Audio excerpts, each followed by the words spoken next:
Apa beza dia dengan Al-Quran?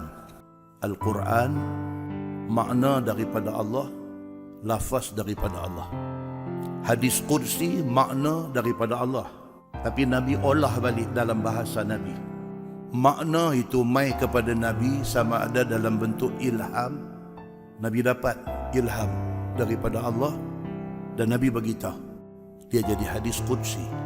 Ataupun dia boleh mai dalam bentuk mimpi yang Allah hantar mai kepada Nabi sallallahu alaihi wasallam.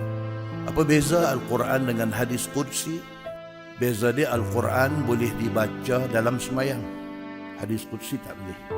Yang kita baca ni adalah hadis Qudsi, hadis yang makna dia mai daripada Allah Subhanahu wa taala dan dilafazkan oleh Nabi sallallahu alaihi wasallam. Maka Nabi kata, qala Allahu tabaraka wa ta'ala. Nabi kata Allah Subhanahu wa ta'ala berfirman, a'adattu li'ibadiyas salihin. Tuhan kata, aku sediakan kepada hamba aku yang baik-baik.